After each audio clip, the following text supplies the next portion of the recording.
Dari mana lu, Cir? Abis dari rumah temen nih. Bawa apa tuh?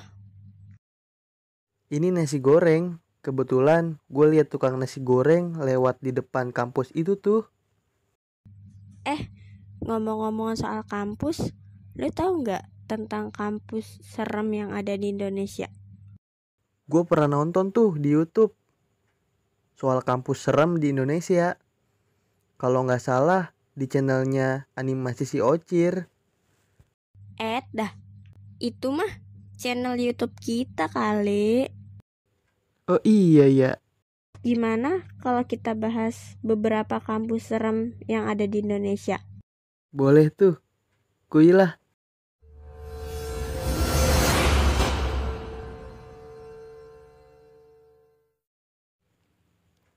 Yang pertama adalah Universitas Indonesia. Cerita horor di sekitar gedung Rektorat UI.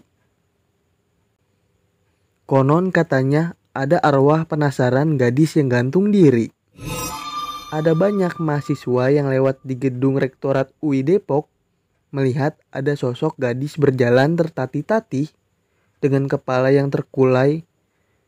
Menurut cerita yang beredar, gadis itu punya wajah yang pucat, bibir biru, dan lidah yang menjulur. Ada juga cerita yang heboh di sekitaran kampus UI, yaitu di sekitaran gedung 4 FIB UI. Beberapa mahasiswa mengatakan gong yang terdapat di ruangan suka tiba-tiba bunyi sendiri. Malah ada mahasiswa UI yang pernah menginap di ruangan itu dan melihat sosok nenek-nenek yang tiba-tiba menampakkan dirinya.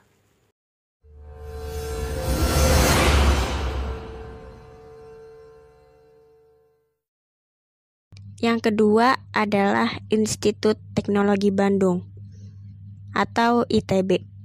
Penampakan sosok perempuan berambut panjang yang suka berkeliaran di kawasan Taman Sari. Banyak mahasiswa ITB yang melewati daerah tersebut dan melihat penampakannya yang tengah menatap orang-orang yang berjalan di situ.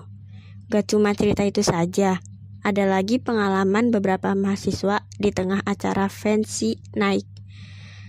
Fancy Night adalah sebuah pesta yang digelar di kampus. Biasanya acaranya diadakan semalam suntuk. Jadi, ceritanya dulu Fancy Night diadakan ala-ala pesta topeng. Tapi karena ITB bukan cuma punya mahasiswa, banyak makhluk-makhluk tersebut yang ikutan. Sewaktu itu, ada kakek-kakek sama anak kecil yang entah dari mana datangnya ikutan pesta tersebut. Aneh gak sih? Di antara anak-anak muda, tiba-tiba ada kakek-kakek sama anak kecil yang ikut pesta. Bukan cuma itu aja, kadang ada juga yang berpapasan sama dirinya sendiri. Loh, cerita-cerita itu langsung beredar luas di sekitaran kampus ITB. Malah setelah itu, beberapa mahasiswa ITB memplesetkan singkatan kampusnya sendiri menjadi Institut Terjurik Bandung.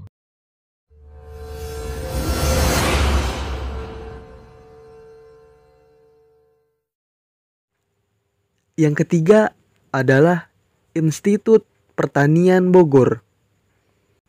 Cerita horor dari gedung asrama mahasiswanya. Waktu itu sejumlah mahasiswa lagi asik main Uno di salah satu kamar malam-malam. Terus tiba-tiba di jendela kamar itu diketuk oleh seseorang bapak-bapak yang berkata, "Dik, sudah malam, jendelanya tutup ya, lekas tidur." Karena lagi asik main Uno, para mahasiswa itu hanya mengiyakan perkataan si bapak tadi. Dan enggak lupa bilang terima kasih. Tapi beberapa saat kemudian mereka baru sadar kalau jendela yang enggak ada balkonnya itu ada di lantai 5.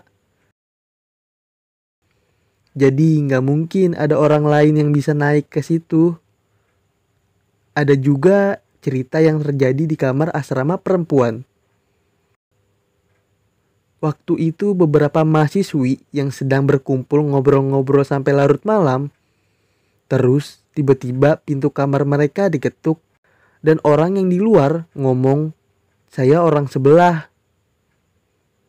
Lalu saat pintu kamar dibuka oleh salah satu perempuan yang ada di kamar itu, perempuan itu kaget karena di balik pintu adalah penampakan hantu sebelah yang cuma punya separuh bagian tubuhnya.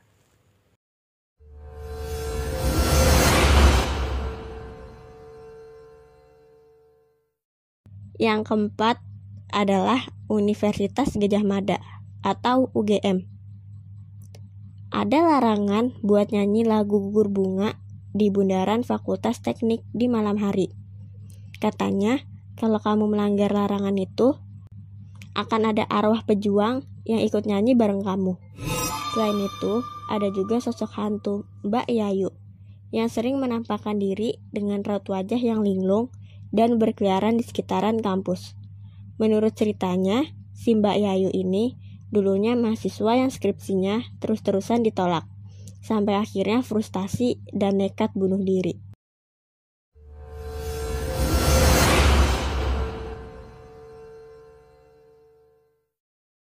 Yang kelima adalah Universitas Brawijaya. Fakultas Kedokteran di UB Malang pasti pernah dengar cerita hantu muka rata yang berada di sekitaran perpustakaan dan gedung FKUB. Menurut cerita, ada mahasiswa yang sedang jalan di area kampus pada malam hari. Ia melihat ada seseorang laki-laki duduk sendirian tanpa suara. Karena merasa aneh, mahasiswa itu berniat untuk nyamperin si laki-laki tadi dan bertanya kenapa laki-laki tersebut sendirian. Waktu didekati, laki-laki itu balik badan dan memperlihatkan mukanya yang rata. Nggak ada mata, nggak ada hidung, nggak ada mulut, nggak ada telinga, nggak ada semuanya. Ingat ya teman-teman, konten ini bukan bermaksud untuk menakuti kalian yang ingin meneruskan jenjang pendidikan di kampus-kampus tersebut. Ini hanya cerita dari beberapa sumber. Benar atau tidaknya, itu masih menjadi pertanyaan. Sekian dulu ya pembahasan tentang kampus seram yang ada di Indonesia. Sampai jumpa di konten selanjutnya. Dah.